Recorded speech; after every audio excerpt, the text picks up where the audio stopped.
अस्सलाम वालेकुम। Amazon assistant के नए लाइव सेशन पर मैं आपको खुशामदीद कहता हूँ। जैसे कि पिछले सेशंस में आपको मुख्तलिफ चीज़ों के हवाले से काफ़ी आगाही दी जा चुकी है। आज का जो सेशन है वो हम एक इंतहाई अहम चीज़ के हवाले से करने जा रहे हैं और ये सेशन है बेसिकली कंटेंट के हवाले से। आप जानते हैं कि ई कॉमर्स की जितनी वेबसाइट्स हैं उनके ऊपर जितना भी मवाद मौजूद है वो कंटेंट की शक्ल में है। अब ये कंटेंट जो है ये तस्वीरें भी हो सकती हैं, ये कंटेंट वीडियोस भी हो सकती हैं और ये कंटेंट रिटन फॉर्म में भी हो सकता है। लेकिन इससे पहले ज़रा हम कंटेंट की डेफिनेशन में जाएंगे कि कंटेंट की बेसिकली डेफिनेशन क्या है, कंटेंट असल में कहते किस चीज़ को है और कंटेंट जो है उसी क्रिएशन में उसको समझना ज़रूरी क्यों है।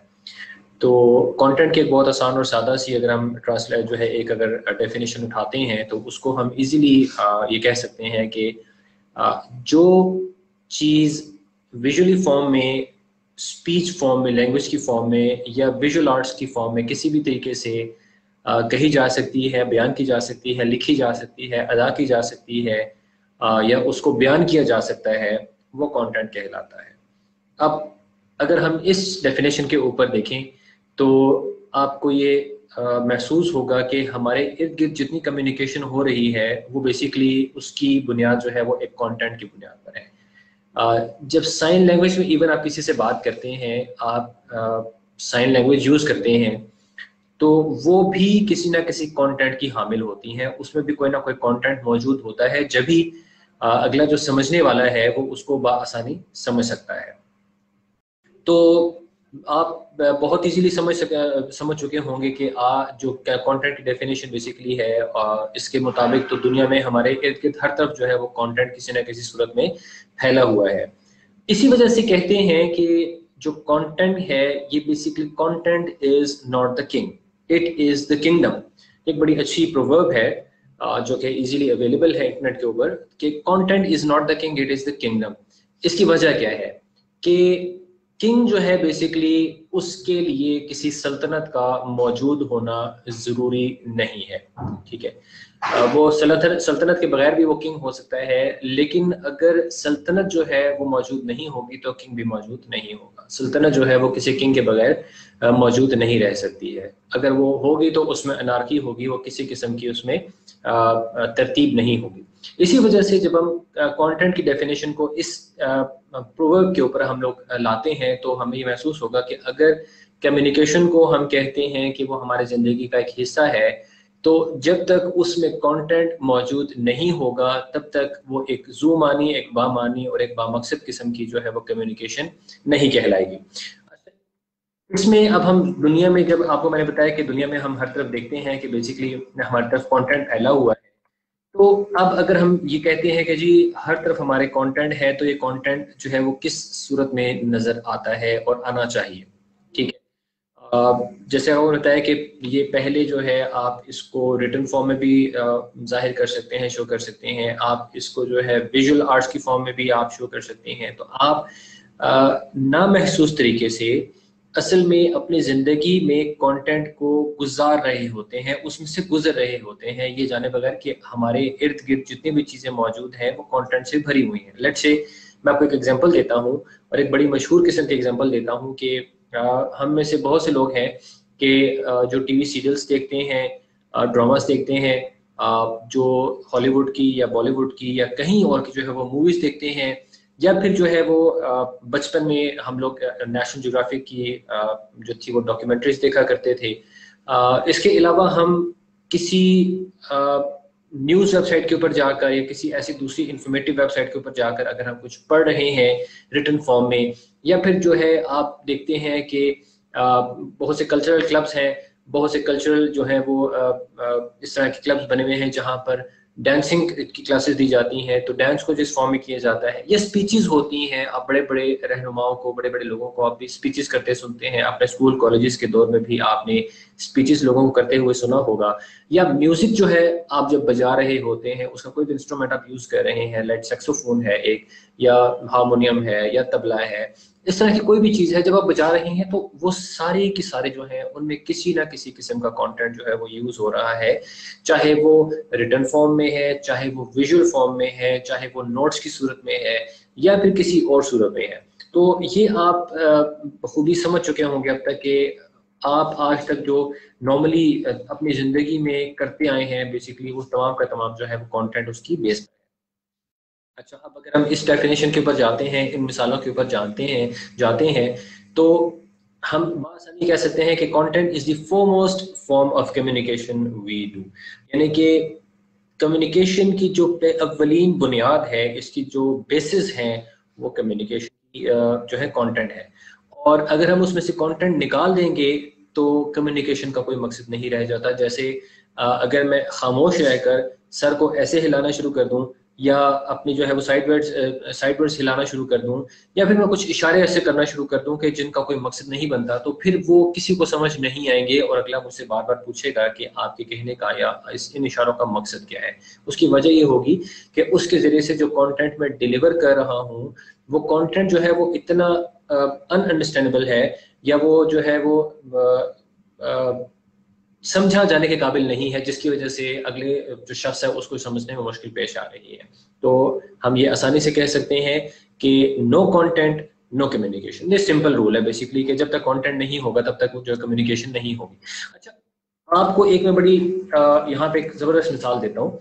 आप में से बहुत से ऐसे लोग हैं कि जो यूट्यूब पे जाके वीडियोस देखते हैं। मैं आपको एक वीडियो रिकमेंड करता हूँ कि आप एक वीडियो देखिए और ये ज़रूर देखिएगा। ये एक मज़ाहिर वीडियो है लेकिन उससे आपको इस चीज़ की अहमियत का एहसास होगा कि अगर हम अपनी कम्युनिकेशन में वो अल्फाज और वो तरीक़ाकार इस्तेमाल नहीं करेंगे कि जो लोग समझते हैं, तो हमारी कम्युनिकेशन को समझना बहुत मुश्किल हो जाएगा। इन अदर वर्ड्स कि कंटेंट जो है वो आपका यहीं से उसकी बेस बनना शुरू हो जाती है कि सबसे पहले तो वो समझा जाने के काबिल हो, लोग उसको आसानी से समझ सकें। और दूसरा ये है कि उसका कोई ना कोई मकसद हो, वो कोई पर्पस फिल कर रहा हो, उसके अंदर ऐसी कोई ज़ुमानी बात होनी चाहिए कि अगले शख्स को समझ लग जाए कि वो आप दरअसल कहना क्या चाह रहे हैं। तो जिस वीडियो की मैं बात कर रहा हूँ, ये वीडियो जो है यूट्यूब पर ओसास के नाम से जो है वो अवेलेबल है। ओसास आप जो है वो जब लिखेंगे तो आपके सामने ये वीडियोस आ जाएंगी और आप उसको देखिएगा तो आप समझ जाएंगे कि मैं बात असल में करना क्या चाह रहा हूँ। अब हम आते हैं कि कंटेंट का ई कॉमर्स में दरअसल जो है वो मकाम क्या है, इसका मकसद क्या है।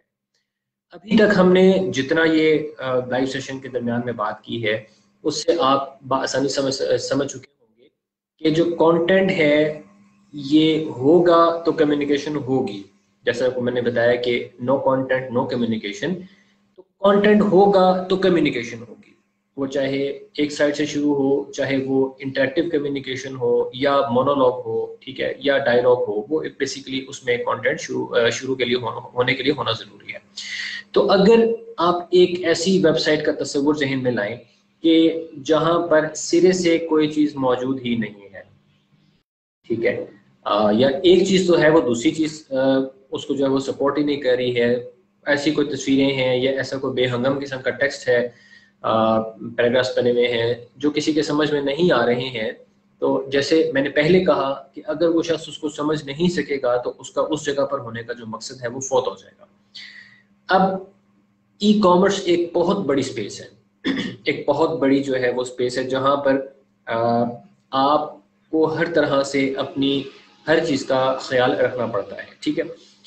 अगर आप अपनी चीज़ को अच्छे तरीके से प्रेजेंट नहीं कर सकेंगे, अपनी चीज़ की अहमियत का एहसास किसी के दिल में नहीं पैदा कर सकेंगे, तो फिर आपका वहाँ होने का जो मकसद है वो अव्वलीन होता ही नहीं है।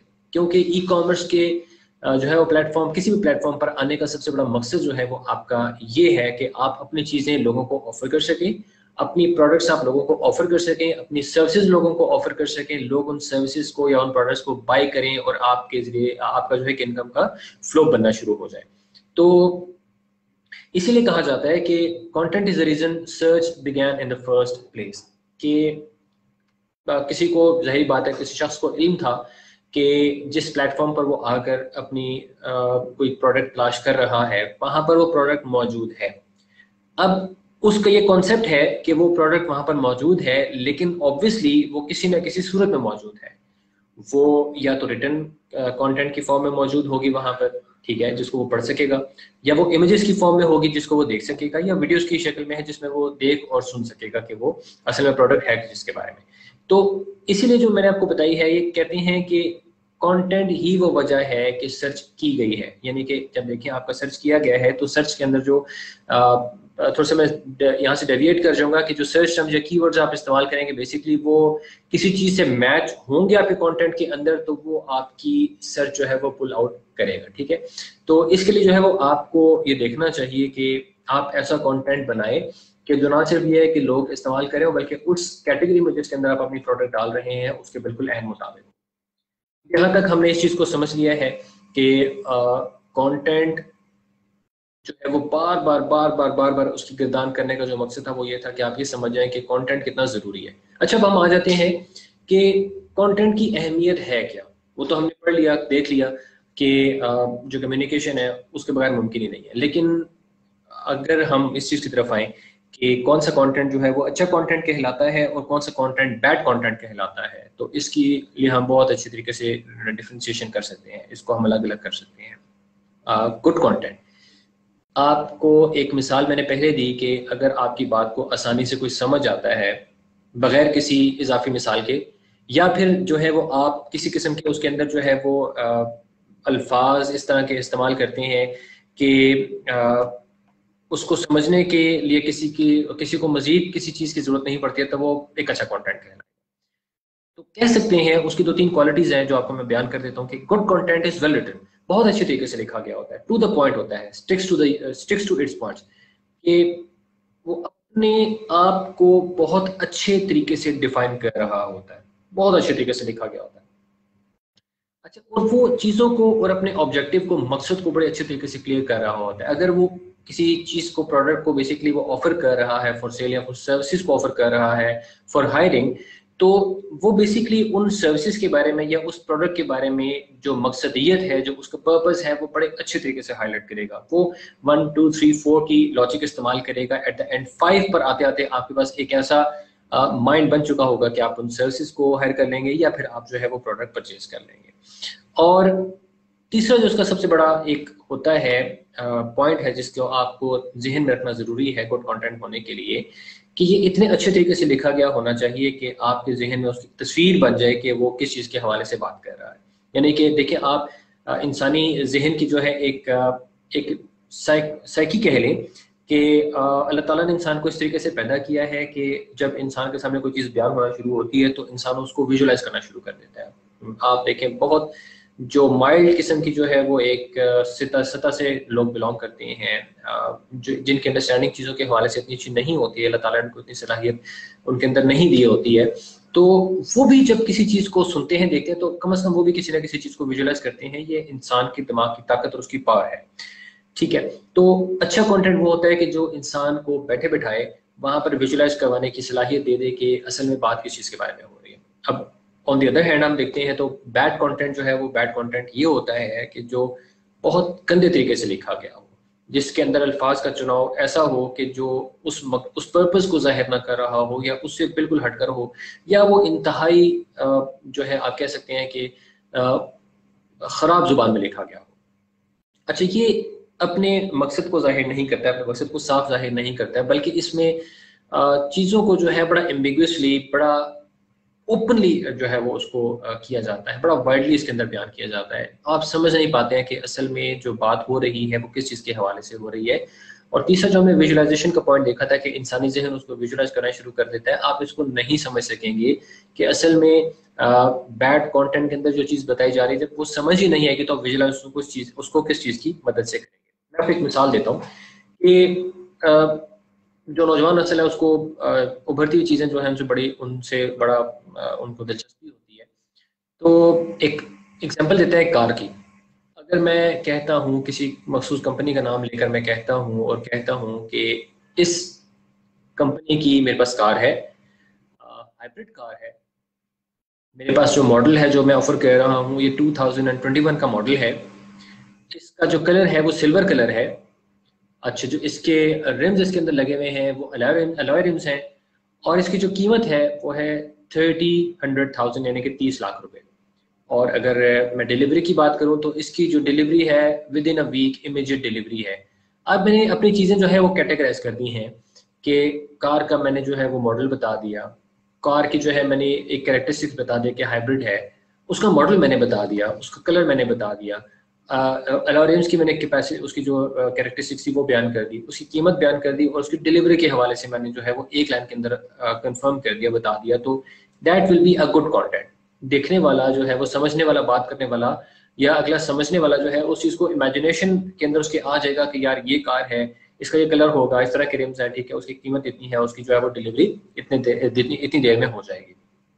अब ऑन द अदर हैंड मैं अगर बड़ा वाइडली कहता हूँ कि किसी भी कंपनी की कोई कार है जिसका कोई भी कलर है, जिसकी कोई भी कीमत हो सकती है और किसी भी वक्त आपको डिलीवर की जा सकती है। आप देखें ये, इसको अगर हम पिछले कंटेंट से कंपेयर करेंगे तो obviously that will be a very bad content कि जिसके अंदर ना तो कार का मॉडल बताया गया है, ना कार का कलर बताया गया है, ना उसकी कीमत बताई गई है, ना उसकी स्पेसिफिकेशन कैरेक्टरिस्टिक्स बताए गए हैं और ना ही उसकी डिलीवरी के हवाले से किसी किस्म की कोई जो है वो मिसाल मौजूद है।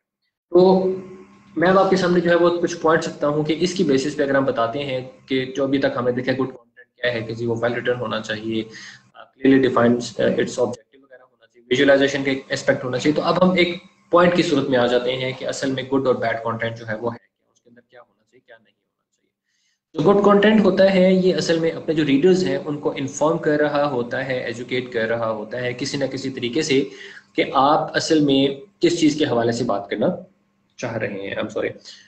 इसके अलावा जो है ये एक बड़ी स्पेसिफिक टारगेट ऑडियंस जो है इसकी उसका फोकस इसको होता है, ठीक है, जो कि हमने बेसिकली एक्चुअल रिसर्च के थ्रू जो है वो पुल आउट की होती है। अब रिसर्च हमने की, उसके बाद हमें पता चला कि जो प्रोडक्ट हम मार्केट में लॉन्च करना चाह रहे हैं या जो सर्विसेज हम देना चाह रहे हैं उसका जो फोकस पॉइंट ऑफ फोकस है वो सिर्फ एक मखसूस ऑडियंस है।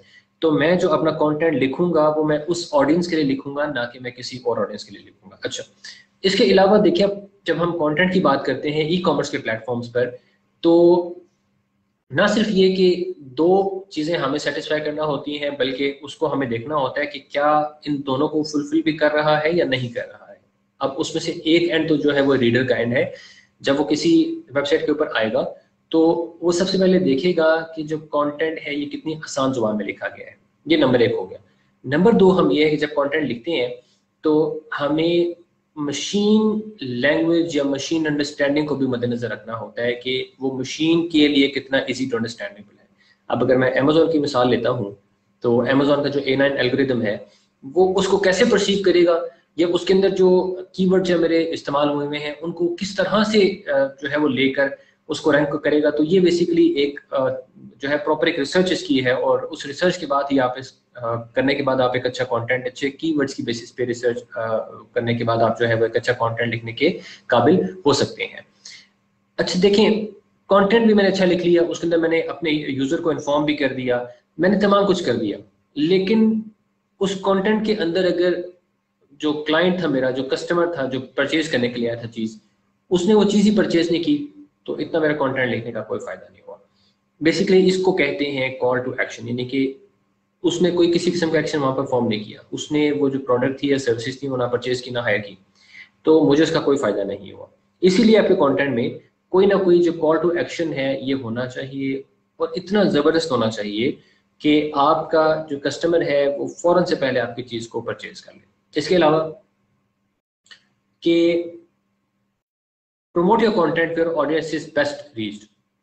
जिस मैंने आपको पहले टारगेट ऑडियंस की बात की कि जिस टारगेट ऑडियंस के लिए आप अपना जो कंटेंट है वो लिख रहे हैं उसी टारगेट ऑडियंस को ही आप रीच आउट करेंगे। उसके अलावा जो है वो आप कहीं और अपना जो फोकस है वो नहीं रखेंगे, उसके अलावा आप कहीं और तवज्जो नहीं देंगे, उसके अलावा किसी और कस्टमर को जो है वो आप रीच आउट नहीं करेंगे। तो देखें बेसिकली कि आपका जो फोकस है वो एक ही जगह पर होना चाहिए, कंटेंट इधर उधर डेविएट नहीं होना चाहिए। इसके अलावा एक और पॉइंट है कि ये तमाम तर जो आप सर्विसेज दे रहे हैं या आप अपने प्रोडक्ट लॉन्च कर रहे हैं, ये प्रोडक्ट की बेसिकली आप कोई ना कोई स्पेसिफिकेशन दे रहे हैं, तो जो प्रोडक्ट है इसके अंदर आप अपने प्रोडक्ट की मुख्तलिफ जो कैरेक्टरिस्टिक्स हैं, उसके जो बेनिफिट्स हैं आप वो मेंशन करें, ठीक है। जब तक आप मल्टी कैरेक्टरिस्टिक्स आप मल्टी बेनिफिट्स आप मेंशन नहीं करेंगे और आप एक ही पॉइंट को जो है वो मेंशन करेंगे तो वो आपकी जो ऑडियंस है उसके लिए ज़्यादा सूटेबल नहीं होगा जब तक आप मल्टी बेनिफिट्स उसके अंदर ऑफर नहीं करेंगे। और स्टिक्स विद इट्स इंटेंशन, कि आप जिस चीज़ के बारे में कुछ कहना चाह रहे हैं, जिसके बारे में लिखना चाह रहे हैं, जिस ऑडियंस के बारे में कहना चाह रहे हैं, उसके साथ आप अटैच रहें, उसे डेविएट ना करें। ये तो हो गया एक बहुत अच्छे कंटेंट की जो है वो कैरेक्टरिस्टिक्स हैं। अगर हम दूसरी तरफ आ जाते हैं बैड कंटेंट की, तो bad content basically self promotion करता है। बार बार जो है अगर आप ये कहते हैं कि इस ब्रांड की ये चीज़ है, इस ब्रांड की ये चीज़ है, ये ब्रांड ये भी ऑफर कर रहा है, तो basically this is a self promotion. And self promotion जो है ये ई कॉमर्स के प्लेटफॉर्म्स पर बहुत बुरी समझी जाती है, क्योंकि आपका ऑब्वियसली वहां पर मकसद ही चीज़ बेचना है। तो अगर आपको उस चीज़ को मार्केट करना पड़ रहा है आपके कंटेंट के थ्रू, तो दैट मीन्स कि या तो उस प्रोडक्ट में कोई फॉल्ट है, या फिर आप जो है वो इतने सक्सेसफुल एक एंटरप्रेन्योर नहीं है। नंबर 2, आप गलत ऑडियंस से बात कर रहे हैं, गलत ऑडियंस को आप जो है वो रीच आउट कर रहे हैं, गलत ऑडियंस तक पहुंच रहे हैं, या आपकी रिसर्च जो थी वो गलत थी और उसकी बेसिस पे आपने जो कंटेंट लिखा वो भी गलत था, तो आपने गलत ऑडियंस को जो है वो आपने उसको रीच आउट कर दिया। आपकी जो प्रोडक्ट है वो कभी भी नहीं बिकेगी।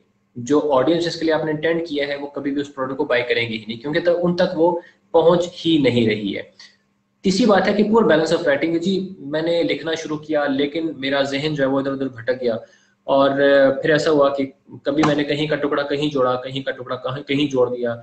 उसके अंदर जो है वो मेरे कीवर्ड्स भी इतने कोई अच्छे नहीं थे, और मैंने बड़ी लो लेवल की एक राइटिंग की, तो वो कभी भी जो है एक अच्छी राइटिंग या अच्छा जो है वो एक राइटअप नहीं कहलाएगा। ठीक है। अच्छा, नो नेक्स्ट स्टेप्स प्रोवाइडेड, कि आप जो चीज ऑफर कर रहे हैं उसका मैंने पहले ही शुरू में बताया था कि 1 2 3 4 5 इज अ गुड कंटेंट, कि जी 1 से लेकर 5 तक अगर आपने आना है तो 2 3 4 को आप फॉलो करेंगे, 5 तक आते आते आपका जो है माइंड है वो बड़ा क्लियरली बन चुका होगा कि 5 पर आपने आकर क्या करना है। तो बैड कंटेंट वो होता है कि जिसमें आपको 1 से 2 पर चले जाए, 2 से 3 पर चले जाए, लेकिन आपको कुछ समझ नहीं लग रही कि जी ऑफर असल में हो क्या रहा है, बात किस चीज के बारे में हो रही है और कहना क्या चाह रहे हैं। अच्छा, कंटेंट इजंट प्रमोटेड, कि आपने अपने कंटेंट के थ्रू इतना सबलाइमली आपने जो है वो सबलाइम तरीके से जो है सफल तरीके से आपने अपनी प्रोडक्ट को मार्केट करना है, कि आपका जो कस्टमर है बेसिकली वो उस चीज को जाने बगैर जो है वो ये उसके जहन में बैठ जाए कि आप असल में किस चीज की बात करें, वो मार्केट हो भी जाए उसको पता भी ना चले कि वो मार्केट हो रही है। ठीक है, कंटेंट आपका ऐसा होना चाहिए। नो वैरायटी इन डिलीवरी, एक और बड़ा इंपॉर्टेंट पॉइंट है कि आपको एक बात जो है वो 3 4 5 तरीके से कहने का हुनर आना चाहिए। कंटेंट तब तक नहीं बनता कि जब तक आप एक बात को 3 4 5 या 6 मुख्तलिफ तरीकों से नहीं कह सकते हैं, क्योंकि हो सकता है कि एक बात किसी जो है वो सेक्शन के लिए अच्छी हो और दूसरी जो है वो किसी और सेक्शन के लिए अच्छी हो, लेकिन आपको एक ऐसी चीज प्रोड्यूस करनी है कि जो सब के लिए ही सेल्फ सफिशिएंट हो। और गिविंग अप टू इजीली, कि आपने शुरू में तो बड़ा कंपेलिंग कंटेंट लिखा, लेकिन आखिर तक आते आते आपने उस कंटेंट की जो है वो ऐसी की तैसी कर दी। मतलब आपने इतने लूज वर्ड्स इस्तेमाल किए, आपने इतना गंदा कंटेंट इस्तेमाल किया, आपने इतनी गंदी लैंग्वेज इस्तेमाल की कि वो सारे आपकी जितने ऊपर मेहनत की थी उसका सारा भरकस निकल गया। ठीक है, तो ये जो है ये आपको 2 चीजों से समझ लगे कि जी गुड कंटेंट क्या है, बैड कंटेंट क्या है। Now coming to specific platform that is Amazon, इसमें क्या होता है क्या, क्योंकि ज्यादातर जब लोग ई कॉमर्स की साइट पर आते हैं तो उनका जो वास्ता है वो बेसिकली पड़ता ही Amazon से, Amazon के नाम पर ही जो है वो कंटेंट बेसिकली Amazon की तरफ आते हैं ई कॉमर्स की वजह से। अच्छा, इसमें है कि 3 चीजें जो है वो जब आप कंटेंट के जाते हैं तो 3 चीजों का ख्याल आपको रखना पड़ता है जो आपने लिखनी है, वो है title plus bullet points plus description. ये 3 चीजें हैं।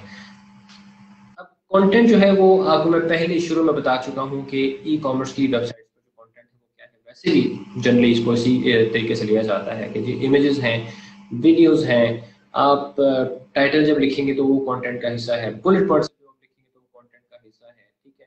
अच्छा, उसके अलावा जो है आप जब अपने डिस्क्रिप्शन लिखते हैं वो भी एक कंटेंट का हिस्सा है। ठीक है, तो ये तमाम का तमाम जो कंटेंट है that is extremely important for your product. अब हम आते हैं कि हमारे जो इतनी भी लिस्टिंग होती है Amazon के ऊपर, हम जब अपनी कंटेंट बना लेते हैं और now it's time to go to the product page और लिस्ट करना जब हमने उसको होता है, तो उसके अंदर जो है वो लिस्टिंग के नोट में बेसिकली होती क्या है।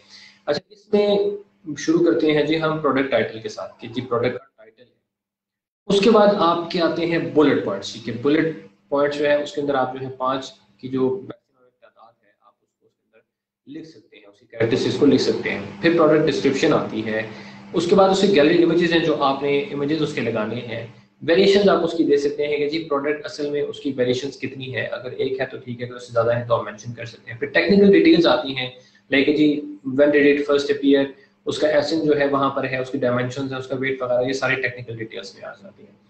उसके अलावा अगर हम ब्रांड्स की बात करते हैं तो ब्रांड जो है उसमें ए प्लस कॉन्टेंट होता है या एबीसी कॉन्टेंट होता है, ये बेसिकली ब्रांड्स के साथ अटैच होता है, ब्रांड्स को ही अलाउ होता है, तो वो भी आप जो है लिस्टिंग एनाटॉमी का हिस्सा उसको कह सकते हैं। इसके अलावा आप अगर एक बहुत अच्छा कंटेंट लिखना चाहते हैं तो you should have a clear concept, आपको बड़ी अच्छी तरीके से मालूम होना चाहिए कि आपके जो रियल कंपेटिटर्स हैं उनके जो लोग हैं वहां पर आकर पेज पे, प्रोडक्ट के पेज पे, वो असल में क्या क्या रहे हैं, पूछ क्या रहे हैं, ठीक है। क्योंकि if you are not going to view the question and answers, तो तब तक आपको एक क्लियर अंडरस्टैंडिंग नहीं होगी कि what you are going to talk about, ठीक है। इसके अलावा रेटिंग्स और रिव्यूज को देखना बड़ा जरूरी होता है कि रेटिंग्स और रिव्यू दरअसल उस प्रोडक्ट पे आकर क्या कह रही हैं और क्या बोल रही हैं। तो आप जब तक वो भी नहीं देखेंगे तब तक जो है वो आप एक अच्छा कंटेंट नहीं लिख सकेंगे। Now coming to a good title, what is a good title? Title जो है वो आपकी समझने के प्रोडक्ट की पहचान होते हैं।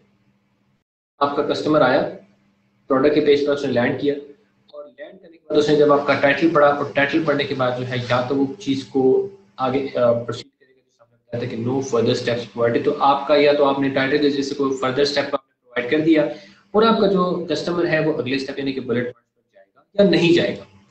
तो ये ही पहला एक आपका स्टेप होता है कि जहां पर आप अपने कस्टमर को ग्रैब करते हैं। तो writing a good title, how is it perform, मैं आपको ये बताने जा रहा हूँ। इसमें यह है कि आप मैक्सिमम जो है वो 200 कैरेक्टर्स यूज करेंगे इंक्लूडिंग स्पेस, ठीक है। लेकिन देखिए अब हम मोबाइल की बात करते हैं तो मोबाइल में, बिस्मिल्लाहिर्रहमानिर्रहीम, मैं आपसे निहायत माजरत चाहता हूँ कि हमारा जो पहला सेशन है वो बड़ा अनएक्सपेक्टेडली किसी रीज़न की वजह से जो है वो ख़त्म हो गया था। मैं अभी तक जो है कंटेंट के हवाले से बता चुका हूँ कि कंटेंट दरअसल जो है वो क्या चीज़ होती है, उसकी इम्पोर्टेंस क्या है, और ई कॉमर्स की वेबसाइट्स के अंदर जो है जो कंटेंट है वो किस तरह से अहमियत का हामिल है। अभी हम बात कर रहे थे कि अमेज़न के ऊपर जो है वो कंटेंट असल में लिखा किस तरह से जाता है, उसके लिए हम बयान कर रहे थे कि जो टाइटल है बेसिकली वो फर्स्ट चीज़ होती है जिसको कोई भी जो कस्टमर होता है वो आपका व्यू करता है, ठीक है। तो बेसिकली जो टाइटल है उसके लिए कुछ रिक्वायरमेंट्स हैं जो कि आपको फुलफिल करना जरूरी है, ठीक है। वो फुलफिल नहीं करेंगे तो that will be a very bad kind of title you are going to write, right. तो उसमें सबसे पहली जो चीज़ है जो आपको मैं बताना चाह रहा था वो ये है कि title should be limited to 200 characters, ये 200 कैरेक्टर्स पर मुश्तमिल होना चाहिए, ठीक है। लेकिन देखिए अब आप एक तरफ आ जाए तो हम ये कहते हैं कि जी 200 कैरेक्टर्स पर मुश्तमिल होना चाहिए, लेकिन दूसरी तरफ ये है कि 36% ऑफ पीपल, लोग जो हैं वो अमेरिका में मोबाइल फोन्स पर अमेजोन को खोलते हैं। तो एक क्वेश्चन भी ये पैदा होता है कि अगर 36% जो है यूएस के अंदर लोग मोबाइल फोन्स पर इस्तेमाल कर रहे हैं अपने ई कॉमर्स की वेबसाइट अमेजोन को, तो क्या ये 200 कैरेक्टर्स उनको शो होंगे? उसका जवाब है नो, वो 200 कैरेक्टर्स उनको पूरे शो नहीं होंगे। ऐसे में अब क्या करना चाहिए कि एक सजेशन दी जाती है जो बहुत ज़्यादा गुरुज इस्तेमाल करते हैं, वो ये है कि आप अपने टाइटल की जो लिमिट है उसको 80 कैरेक्टर्स तक लें। 80 कैरेक्टर के अंदर आप एक बहुत अच्छा, बड़ा कंपेलिंग किस्म का, बड़ा स्ट्राइकिंग किस्म का जो है वो आप एक टाइटल लिख सकते हैं। सेकेंडली, इसके अंदर जो है वो आपको प्रोमोशनल फ्रेजेस इस्तेमाल नहीं करना होती हैं टाइटल के अंदर। आप ये नहीं लिख सकते हैं this product is free, free shipping, और 100% क्वालिटी गारंटीड, या फिर गुड क्वालिटी। इस तरह की आपकी प्रमोशनल फ्रेजेस जो है वो आप नहीं लिखेंगे, क्योंकि अगर आप लिखेंगे तो obviously that will have a very bad impact on your product. जो देखने वाला, पढ़ने वाला है, उसके जहन में लाजमन ये बात जाएगी कि अगर प्रोडक्ट सेल करने वाला जो है वो खुद ये चीज मुंह से बोलकर कह रहा है तो obviously there is something wrong with this product. तो don't use promotional phrases in your title. उसके अलावा आपने कोई डेकोरेशन के कैरेक्टर्स इस्तेमाल नहीं करने हैं। आपने अक्सर देखा होगा कि बहुत से लोग अपनी कन्वर्सेशन के अंदर जो है वो डेकोरेशन कैरेक्टर्स यूज करते हैं, दैट इज वेरी बैड, और ये बड़ा गलत किस्म का, बड़ा एक गंदा किस्म का जो है वो इम्पैक्ट क्रिएट करते हैं आपकी कन्वर्सेशन का पर, कम्युनिकेशन के ऊपर, ठीक है। उसके अलावा आपको अपने टाइटल का जो हर वर्ड है उसका जो पहला लेटर है आपको उसको कैप्स में रखना होता है, बड़ा रखना होता है, ठीक है। लेकिन ऐसा नहीं है, ना तो आप तमाम लेटर्स को कैप्स में लिखेंगे और ना ही आप तमाम लेटर्स को स्मॉल लेटर्स में लिखेंगे, बल्कि आप ये पहला जो लेटर है हर कैरेक्टर का उसको आप कैपिटलाइज करेंगे और बाकी के जो अल्फाज हैं आप उनको छोटा कर देंगे। इसके अलावा जो प्रपोजिशंस होती हैं एंड है और फॉर दी, ये जो है इनको कैपिटलाइज नहीं किया जाएगा। उसके अलावा आपने न्यूमेरिकल्स जो है, न्यूमेरिक्स जो है उसको आपने न्यूमेरिक तौर पर ही लिखना है, उसको आपने 2 को 2 ही लिखना है, TWO वर्ड्स में उसको 2 नहीं लिखना है, ठीक है। अच्छा, मेजरमेंट्स में ये है कि आप इस्तेमाल करें, लेकिन यह है कि बहुत से लोग इसको अदरवाइज भी इस्तेमाल करते हैं कि जी 6 इंचेस अगर आप जो है उसको लिखना चाह रहे हैं तो आप उसको दोनों तरह से लिख सकते हैं। सिंबल्स भी यूज हरगिज मत करें, क्योंकि सिंबल्स आप यूज करेंगे, सिंबल्स बड़ा बैड एक इम्पैक्ट क्रिएट करते हैं, बड़ा वो ग्लिची सा एक लुक देते हैं कि जी जो बंदा बात करे उसके दरमियान में कहीं पर आकर जो है वो उन्होंने कहीं सिंबल इस्तेमाल कर लिया, अगले बंदे को जो है वो बात ही समझ लगती है कि वो बात बेसिकली कर क्या है, ठीक है, सिंबल्स की वजह से। नेक्स्ट आ जाते हैं जी के बुलेट पॉइंट्स। टाइटल जो है वो आपका 200 कैरेक्टर्स का लिमिटेड है, आपने उसके अंदर एक बड़े मखसूस किस्म के जो है वो अल्फाज इस्तेमाल करने हैं जो आपके प्रोडक्ट को बेसिकली प्रेजेंट कर रहे हैं, प्रोडक्ट आपके सामने है किस चीज़ के बारे में, ठीक है। अब आप बुलेट पॉइंट्स पर आते हैं, तो बुलेट पॉइंट्स तक आते आते आपके क्लाइंट के जहन में जो है वो आपके प्रोडक्ट के बारे में कुछ ना कुछ इमेज बन चुका होता है। नाउ इट्स टाइम कि आपने जो लोहा है, गर्म लोहा जो है उसके ऊपर हथौड़ी मारनी है, आपने उसको स्ट्राइक करना है, आपने उसको अपने जहन के मुताबिक मोल्ड करना है, ठीक है। तो अब देखिए 5 बुलेट पॉइंट्स की जो है वो हमारे पास लिमिटेशन मौजूद है जो कि आप लिख सकते हैं, ठीक है। हर बुलेट पॉइंट्स के अंदर आप जो है वो लिमिट बेसिकली वेरी करती है, लाइक 500 कैरेक्टर्स 250 जो है वो आप कुछ लोग भी कहते हैं। तो यह है कि ये आपको हर जगह डिफरेंट मिलेगी, आपको हर वेबसाइट पर जहां भी जाएंगे उसमें कोई डिफरेंट ही मिलेगी, ठीक है। नॉट जेन्युइनली कि कुछ लोग जो है वो उसको प्रिटेंड करें, बल्कि ये है कि डिफरेंट लोगों के डिफरेंट सिनेरियोज हैं। अच्छा, इसमें हर बुलेट पॉइंट का जो पहला लफ्ज है वो कैपिटल से शुरू होना चाहिए।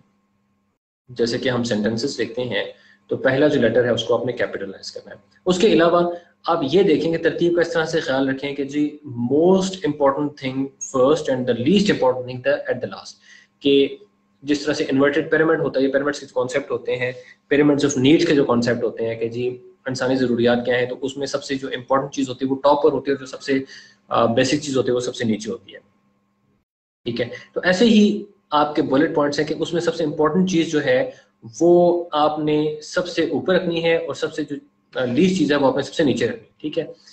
अब आगे हम आ जाते हैं कि जी आपने जिस चीज़ का ख्याल रखना है बुलेट पॉइंट्स बनाते वक्त वो ये है कि आपने ऑप्टिमाइजेशन उसकी बड़े अच्छे तरीके से करनी है। ऑप्टिमाइजेशन क्या होती है?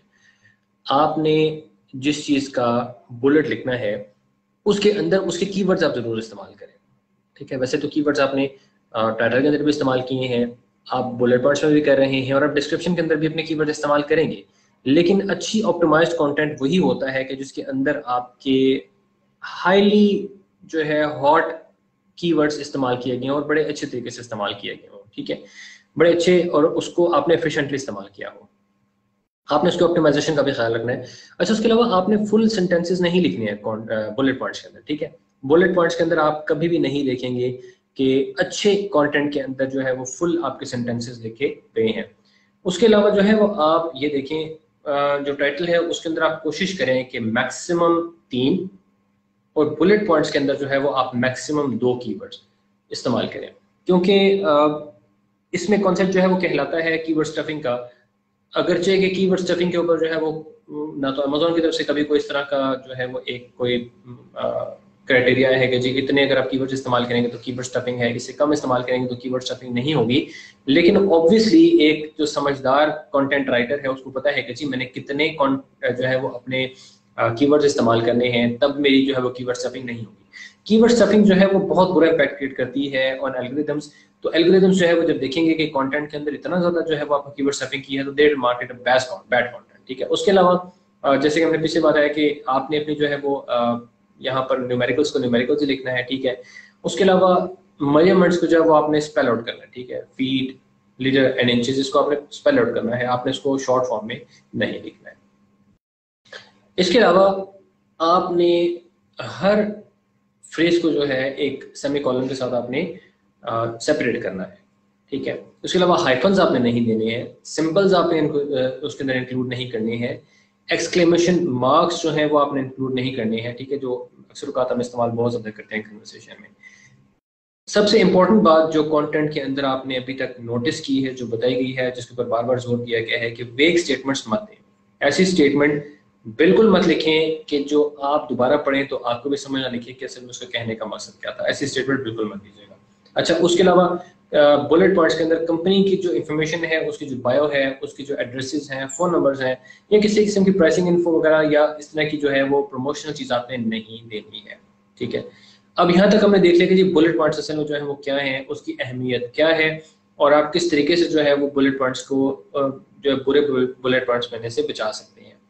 अब लास्ट इसमें एक चीज़ जो है वो ये है कि आप अपने कंपेटिटर जितने भी हैं, वो 10 हैं, 15 हैं, 20 हैं, उनको बहुत अच्छे तरीके से स्टडी कर लें, ठीक है।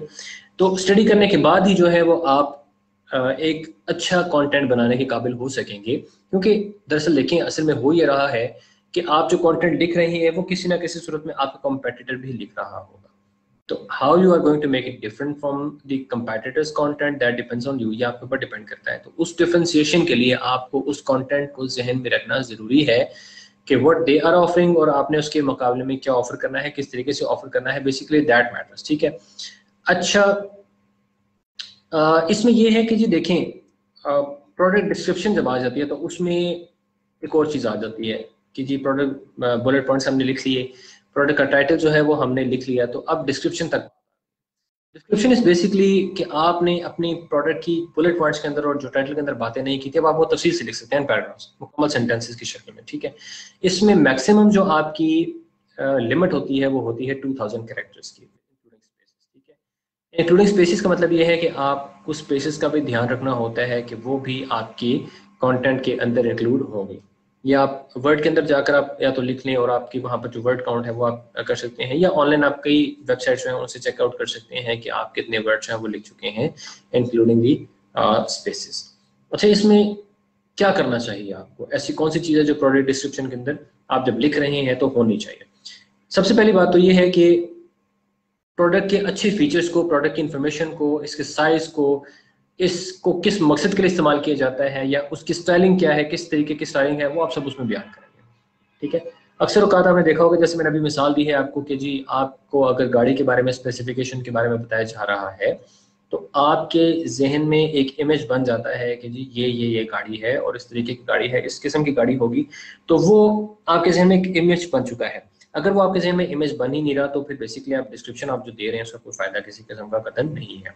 Keep it short but include critical information, कि आप इसको हमेशा बड़ा सादा से ज़्यादा सादा लिखने की कोशिश करेंगे कि इंतहाई सादा जुबान में हो, लेकिन वो इतनी भी सादा ना हो कि वो बिल्कुल ही जो है वो कंटेंट आपका पटड़ी से उतर जाए और वो बिल्कुल ही जो है समझ ही ना लगे आपके रीडर को कि आप असल में कहना क्या चाह रहे हैं। लेकिन उसमें ये ज़रूर है कि आप बड़ी क्रिटिकल इन्फॉर्मेशन को आप उसमें ज़रूर मेंशन करेंगे और लिखेंगे कि आपकी जो प्रोडक्ट है असल में वो उसकी इन्फॉर्मेशन क्या है।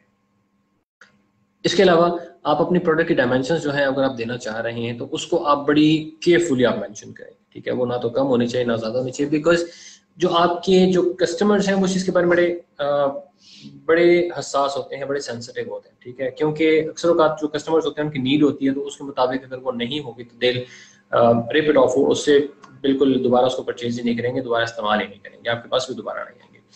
केयर इंस्ट्रक्शंस अगर उसकी हैं, कोई इलेक्ट्रॉनिक चीज़ है, दूसरी किस्म की चीज़ है जो डेंजरस फॉर्म में आती है, तो आपको केयर इंस्ट्रक्शंस उसकी होनी चाहिए, और वारंटी इन्फॉर्मेशन आपके उसमें बिल्कुल इंक्लूडेड होनी चाहिए, ठीक है। अच्छा, आपकी ग्रामेटिकल अभी तक हमने डिस्कस जो है वो सब्टल फॉर्म में किया है कि जी ग्रामेटिकल उसके अंदर जो है वो एरर्स नहीं होने चाहिए, बिकॉज ग्रामेटिकल एरर्स जो है ये इंसानी ज़ौक़ के ऊपर बड़ा बुरा असर डालती हैं। अगर आप बात कहने का तरीका आपका अच्छा नहीं है आम कम्युनिकेशन के अंदर भी, तो आपने देखा होगा कि अक्सर औक़ात लोगों को आपकी अच्छे तरीके से, सही तरीके से कही हुई जो बात है वो भी बड़ी बुरी लग जाती है।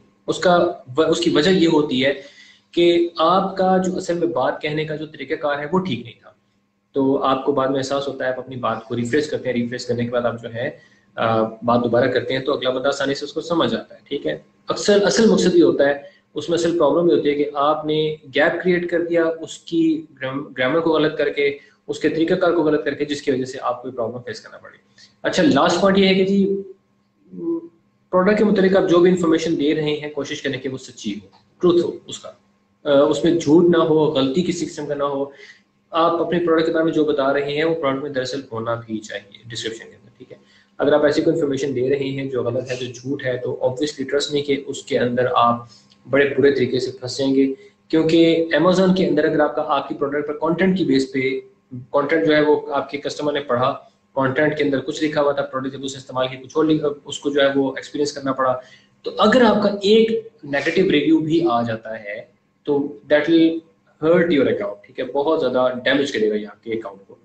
अच्छा, उसके अलावा मैं आपको रूल्स तो उसके मैंने बता दिए, डोंट्स आपको मैं बता देता हूँ कि आपको अपनी प्रोडक्ट डिस्क्रिप्शन के अंदर जो सेलर का नाम है वो आपको मेंशन करने की जरूरत नहीं है। That is already on your page. आपने जब अपनी प्रोडक्ट लिस्ट की है तो ऑटोमेटिकली आपका उसके अंदर इंक्लूड हो जाएगा, तो don't include your sellers name, ठीक है। उसके अलावा ईमेल एड्रेसेस ना दें, वेबसाइट या यूआरएल्स के एड्रेसेस ना दें, कंपनी की स्पेसिफिक इन्फॉर्मेशन प्रोडक्ट में जो है कि मतलब वो कहाँ से ओरिजिनेट हो रही है, उसका जो है वो एक्चुअली एड्रेस क्या है, फोन नंबर्स क्या है, ईमेल एड्रेसेस क्या है, ये ऐसी कोई इन्फॉर्मेशन जो है वो अपने डिस्क्रिप्शन में बिल्कुल मत दें, ठीक है।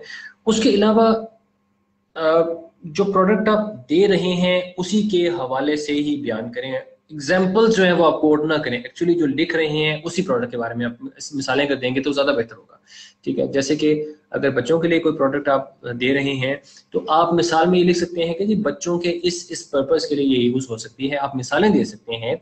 लेकिन अपनी प्रोडक्ट के अलावा या और किसी चीज़ के हवाले से आप एग्जाम्पल्स ना दें, आप अपनी प्रोडक्ट के हवाले से ही बात करें। प्रोडक्ट के बाहर आपने निकलना ही नहीं है, that is your playground. Basically product ही आपका प्ले ग्राउंड है, उसी के अंदर आपने सब कुछ खेलना है। अगर आप उसे बाहर निकल जाएंगे तो आपकी डिस्क्रिप्शन में इतनी डिटेल्स देने का कोई फायदा नहीं होगा, वहां पर प्रोडक्ट लिस्ट करने का कोई फायदा ही नहीं होगा, ठीक है।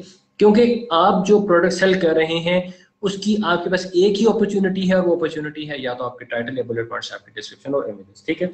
उसके अलावा लास्ट जो चीज है वो ये है कि जैसे मैंने पहले बताया कि आपने अपनी टाइटल के अंदर या आपने बुलेट पॉइंट्स के अंदर जो है या कोई प्रमोशनल चीज इस्तेमाल नहीं करनी थी, ऐसे ही जो है आपने अपने डिस्क्रिप्शन के अंदर भी कोई प्रमोशनल चीज इस्तेमाल नहीं करनी है, ठीक है। प्रमोशनल आप को जरूरत ही पेश नहीं आनी चाहिए कि आप उसकी प्रमोशन कर रहे हैं, ठीक है। अच्छा, नाउ अब हमने कंटेंट के बारे में इतनी इन्फॉर्मेशन देख ली, तो अब हम देखते हैं कि जी कंटेंट अच्छा लिखा कैसे जाता है, ठीक है। अब ये नहीं कहेंगे हम कि जी आप वो तरीकाकार नहीं है जिसका कन्वेंशनल लोग कहते हैं। बहुत से आपको वीडियोस में ऐसा मिलेगा, लिखा हुआ मिलेगा, लोग देखेंगे आपके वीडियोस में लोग बता रहे हैं कि जी आप कंटेंट जो है वो किस तरीके से लिख सकते हैं, ठीक है। अब उसके डिफरेंट एस्पेक्ट्स हैं, डिफरेंट तरीके से आप उसको लिख सकते हैं। पहला जो तरीका कन्वेंशनल इस्तेमाल किया जाता है वो लोग ये करते हैं कि जी आप कंटेंट उठाएं, 10 लोगों का कंटेंट उठाएं, उसको पढ़ें, उसके अंदर क्या लिखा हुआ है, और उसके बाद आप अपने 1 2 3 करके जो पॉइंट्स हैं वो लिखते जाएं, उसके अंदर से ही आप जो है वो कीवर्ड्स निकाल के आप अपने पॉइंट्स के साथ अपना कंटेंट लिखें। दैट इज समहाउ ठीक है। उनकी एक रिस्ट्रिक्शंस है कि जी अगर वो उस कंटेंट के ऊपर सेल चीज हो रही तो ऑब्वियसली अगर आप उस पे बेस करके कोई चीज लिखेंगे तो that is also going to sell, ठीक है। लेकिन असल में होता क्या है कि आप उन लिस्टिंग्स को उठाएं, जरूर उठाएं जैसे कि मैंने पहले आपको बताया, ठीक है। लेकिन don't copy it, don't copy paste it, क्योंकि अगर आप कॉपी पेस्ट करेंगे तो फौरन से पहले जो है वो एल्गोरिथम्स उसको फौरन आइडेंटिफाई कर लेंगे, ठीक है। प्लेजरिज्म आपकी मार्क हो जाती है। उसमें यह है कि आप अपने जहन को इस्तेमाल करें, अपने जहन की खिड़की को खोलें। आप इमेजिन करें कि अगर मैं इस प्रोडक्ट को इस्तेमाल कर रहा हूं तो मेरा एक्सपीरियंस कैसा है, उस एक्सपीरियंस को जो है वो आप अल्फाज में बयान करें, उस एक्सपीरियंस को लिखें आप, ठीक है। इसीलिए कहा जाता है कि जो प्रोडक्ट आप जिसके बारे में आप बात करने जा रहे हैं उस प्रोडक्ट के एक्सपीरियंस से आप गुजरे हुए हों, ताकि आपको पता चले कि वो असल में प्रोडक्ट है किस बारे में। जब तक आपको उस प्रोडक्ट के बारे में मालूम ही नहीं है कि उस प्रोडक्ट का एक्सपीरियंस कैसा है, तब तक आप उसके बारे में नहीं लिख सकते हैं, ठीक है। उसके अलावा आपको मैंने एक चीज़ पहले बताई थी कि आपने ना सिर्फ ये कि जो लिस्टिंग्स हैं उनका आपने एनालाइज करना है उसको कि उसके अंदर क्या क्या दिया है, बल्कि question answers, reviews and ratings ये सब आपने देखनी है, ठीक है। अच्छा, इसके अंदर आप तलाश क्या कर रहे हैं, उसके अंदर आप या तो बहुत अच्छी कोई मैसेज तलाश कर रहे हैं किसी भी किस्म का जो बहुत अच्छे तरीके से लिखा गया है, ठीक है, या फिर सेल पॉइंट है उसका कोई आपका बहुत अच्छे तरीके से किसी ने सेल पॉइंट आइडेंटिफाई किया हुआ है तो आप उसको भी लिख सकते हैं, ठीक है। इसके अलावा जो है वो आप क्या कह रहे हैं कि जी वारंटीज हैं कुछ, या जो है वो आप पॉइंट्स ऑफ डिफरेंशिएशन हैं कि जी एक शख्स जो है वो किसी चीज़ को ऑफर करे तो उसको किस तरीके से वो डिफरेंशिएट कर रहा है दूसरी प्रोडक्ट के साथ जो कि मार्केट में कन्वेंशनली मौजूद है। ठीक है। Lastly but not the least के बोरिंग फैक्ट जो है वो आपने इसमें बड़े खूबसूरत तरीके से पेश करने हैं कि जी इसका वेट क्या है, इसके डायमेंशंस क्या हैं, या दूसरे फैक्ट्स एंड फिगर्स जो टेक्निकल डिटेल्स हैं वो इसमें क्या है। ठीक है। तो ये जब आप चीज़ें जो है वो अपने सामने ला कर रखेंगे थ्रू रिसर्च, याद रखिएगा कि कंटेंट के लिए रिसर्च बड़ा ज़रूरी है। आपके पास जब तक एक वेल रिसर्च चीज़ मौजूद नहीं होगी, डॉक्यूमेंट मौजूद नहीं होगा, you will not be able to write a good content. तो आप इन सारी चीज़ों को बेसिकली ध्यान में रखें, और ध्यान में रखने के बाद जो है वो आप इन्हें एक एक करके एनालाइज करें और फिर देखें कि आप बेसिकली बात क्या करना चाह रहे हैं। ठीक है। अच्छा, 5-6 ऐसे पॉइंट्स हैं कि जो अब आपके लास्ट में हम आ जाते हैं कि जी हमने इतनी डिस्कशन की है, कंटेंट क्या है, कंटेंट के अंदर क्या होना चाहिए, क्या नहीं होना चाहिए, किस तरह का नजर आना चाहिए, उसके अंदर जो है वो कौन कौन सी चीजें इंक्लूड करनी चाहिए। अब आ जाती है लास्ट बात कि जी इसको लिखा कैसे जाए। तो आप ये देखें कि ह्यूमन साइकोलॉजी है कि अल्लाह ताला ने इंसान के अंदर ऐसा एक चीज ऐसी रखी है कि इंसान इमोशन से बड़ा अटैच होता है, सिचुएशन से बड़ा अटैच होता है।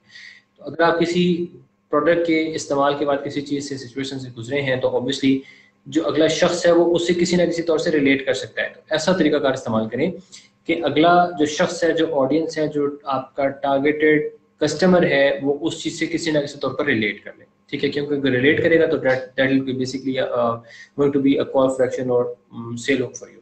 नाउ कि don't lie about your product. अब अपनी प्रोडक्ट के बारे में झूठ मत बोले। पहले मैंने कहा कि झूठ बोलना तो वैसे भी हमें इस्लाम ने जो है वो सिखाया कि झूठ नहीं बोलना चाहिए, और इखलाकन भी जो है वो हमारी सोसाइटी में कहा जाता है कि झूठ बोलना जो है वो जी तमाम फसादात की जड़ है। इसी तरीके से कंटेंट के अंदर भी झूठ मत बोले। आप झूठ बोलेंगे तो आपकी प्रोडक्ट जो है उसकी नेगेटिविटी खुद ही बढ़ेगी। ठीक है। अगर आप जो है वो इसके बारे में गलत बात कहेंगे तो obviously that is going to harm your own product. आपकी ही जो इन्वेस्टमेंट है या किसी और की इन्वेस्टमेंट जिससे आप मिलकर काम करें वो बेसिकली हर्ट होगी। ठीक है। आप एक और पॉइंट जो आपको करना चाहिए वो है रिसर्च। इन डेप्थ रिसर्च के बगैर आप अपना कंटेंट नहीं लिख सकते हैं। जब तक आपको मालूम ही नहीं है कि जिस प्रोडक्ट के बारे में मैं बात करना चाह रहा हूँ उसके मार्केट स्टैटिस्टिक्स क्या हैं, उसके एनालिटिक्स क्या कहते हैं, उसकी बेसिकली बैकग्राउंड क्या है, इंफॉर्मेशन क्या है, उसके ट्रेंड्स क्या चल रहे हैं, तो तब तक आप कैसे लिखेंगे अपना एक अच्छा कंटेंट जब आपको ये चीज़ें मालूम ही नहीं है। अच्छा, इसके अलावा एक और पॉइंट ये है कि आपको ये भी देखना है कि आपके जो कंपेटिटर्स हैं उनके पास सेल्स अच्छी क्यों आए। या तो उन्होंने टाइटल बहुत अच्छा लिखा हुआ है, या उनके इमेजेस बहुत अच्छे हैं, या उनके बुलेट पॉइंट्स बहुत अच्छे हैं, या उनके डिस्क्रिप्शन बहुत अच्छे हैं। इसके अलावा तो कुछ भी नहीं है, क्योंकि इसी के जरिए से आपकी जो प्रोडक्ट है वो सेल हो रही है। तो आपने देखना है कि जो आपके कंपेटिटर्स हैं उनके कंटेंट के अंदर सबसे अच्छी ऐसी कौन सी बात है कि जिसकी वजह से उनके पास सेल्स आ रही है। आपने वो देखनी है, उसको लर्न करना है, उसको अपनी लैंग्वेज में ट्रांसलेट करना है। राइट। इसी से हम अपने नेक्स्ट पॉइंट पर आ जाते हैं कि जी अपनी लैंग्वेज में कैसे लिखेंगे। तो बी ओरिजिनल। जब आप अपने जहन को खुद इस्तेमाल करेंगे, खुद लिखेंगे, तो आप जेन्युइन कंटेंट क्रिएट करने के काबिल हो सकेंगे। अगर आपने वही करना है कि कंटेंट पढ़ा और आपका जहन बन गया कि जी मैंने जो है उस कंटेंट को फॉलो करना है, इस कंटेंट से ही गुजरना है, इस जैसा मिलता जुलता ही कोई कंटेंट लिखना है, तो you not be able to write a good content, you not be able to write a genuine content. तो be original about your thoughts, कि आप जो कुछ लिख रहे हैं वो आपकी ही हो, आपके अलावा किसी की ना हो। ठीक है। तो दैट बेसिकली सम्स अप कि हमने अभी तक जो कंटेंट का पढ़ा कि किस तरीके से आपने लिखना है, किस तरीके से जो है गुड कंटेंट होता है, किस तरीके से बैड कंटेंट होता है, उसके अंदर कौन कौन सी चीजें होनी चाहिए, कौन कौन सी चीजें नहीं होनी चाहिए, और हम बेसिकली गुड कंटेंट कैसे लिख सकते हैं। अच्छा, हम क्वेश्चंस की तरफ आ जाते हैं। हसन अली जो है उन्होंने पूछा है कि which steps to follow to make the best content. Hasan, अगर आपने पूरी वीडियो देखी है तो मैंने वो स्टेप्स बता दिए आपको। लास्ट में मैंने जो है वो डिफाइन किए हैं, समराइज भी किया है कि किस तरीके से आप अच्छा कंटेंट लिख सकते हैं। रवीम ने पूछा है कि जी if you make any changes in our listing backend will it effect our ranking. देखिए, ऑप्टिमाइजेशन की जब हमने बात की थी तो ऑप्टिमाइजेशन एक बेसिकली कॉन्टिन्यूस प्रोसेस है। आप उसको लेकर अपना जो है वो आप मुसलसल चलते रहते हैं, ऑप्टिमाइज करते रहते हैं, मार्केट ट्रेंड्स के साथ आप चेंज करते रहते हैं। लेकिन इसका कतई मतलब नहीं है कि आप उसको फ्रीक्वेंटली चेंज करना शुरू कर दें, क्योंकि अगर आप फ्रीक्वेंटली उसको चेंज करना शुरू कर देंगे तो that will obviously hurt your products ranking. वो सर्टनली आपका जो अगर अमेजोन पे जाए तो BSR है या कुछ और है, वो आपका सर्टनली ड्रॉप होना शुरू हो जाएगा। ठीक है। तो be cautious about your ranking, about your changes that you make. Raja Taimur, हाँ जी sir, how to do manual keyword research to write a good content. Manual research के ऊपर मैंने भी आपको बता दिया कि देखें आप पुरानी आपने लिस्टिंग उठा ली, उसके अंदर से जो है वो आपने कीवर्ड्स निकाल लिया, कीवर्ड्स आपने रिसर्च करने के बाद 10-15-20 आपने लिस्टिंग उठाई, उसके अंदर से कीवर्ड्स निकाले और आपने उसके बाद जो है वो उनको अपने राइट अप में इस्तेमाल करिए। एक और क्वेश्चन है, please tell us all detail about manual keyword research in simple words. देखिए तैमूर, बात ये है कि सिंपल कीवर्ड रिसर्च जो है ये इतनी बड़ी कोई रॉकेट साइंस नहीं है, ठीक है।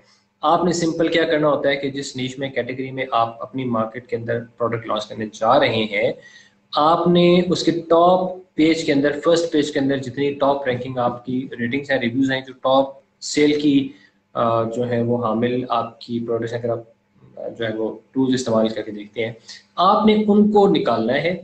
उनके निकालने के बाद आपने उनको फर्दर एक एक करके स्टडी करना है कि जी कौन सी प्रोडक्ट के टाइटल, बुलेट पॉइंट्स, डिस्क्रिप्शन के अंदर कौन कौन से कीवर्ड्स इस्तेमाल होंगे, ठीक है। एक आपने लिस्टिंग की, दूसरी की, तीसरी की, चौथी की, पांचवी, छठी, इसी तरीके से अगर आपने 15-20 लिस्टिंग आप करेंगे तो आपको पता चल जाएगा कि उसके अंदर कोई ना कोई जो है वो कॉमन कीवर्ड इस्तेमाल हुए होंगे। अच्छा, अब इसके बाद आपने क्या करना है, आप अपने पास एक एक्सेल की शीट बनाए, उस एक्सेल की शीट में जो है वो आप पहली लिस्टिंग के कीवर्ड इस्तेमाल लिखें, फिर दूसरी के, फिर तीसरी के, फिर चौथी के, और फिर आखिरकार जितनी आप लिस्टिंग इस्तेमाल कर रहे हैं अपने कीवर्ड के लिए, रिसर्च के लिए, वो आप उसके अंदर लिख दें। उसके बाद जब उसको एज अ होल देखेंगे तो आपको ये अंदाजा हो जाएगा कि उसके अंदर बहुत से ऐसे कीवर्ड्स होंगे कि जो सेम इस्तेमाल हुए हैं, ठीक है। अब आपने देखना है कि जी मैक्सिमम कौन से कीवर्ड्स इस्तेमाल हुए हैं और मिनिमम जो है मोस्ट मिनिमम कौन से इस्तेमाल हुए हैं, ठीक है। अब आपकी जजमेंट है, क्योंकि अगर आप मैक्सिमम की तरफ जाएंगे तो ऑब्वियसली उनके ऊपर जो आपकी रैंकिंग है वो डिफिकल्ट होगी, आपको बड़ी मेहनत करनी पड़ेगी। लीस्ट जो है वो इस्तेमाल तो हुई नहीं है, ऑब्वियसली उनके ऊपर भी सेल्स आ रही हैं, सेल हुक्स उनके अंदर भी मौजूद होंगी, लेकिन आपके ऊपर डिपेंड करता है कि आपने उसको इस्तेमाल किस तरीके से करना है, ठीक है। तो that basically depends upon you. तो ये आई होप कि आपका जो पॉइंट है वो सफिशिएंट है, दैट फुलफिल्स योर क्वेश्चन। अगर इसके अंदर फिर भी कोई मसला होता है तो डू लेट अस नो, हम इसके बारे में इंशाल्लाह फिर फर्दर जो है वो कोई बात कर लेंगे।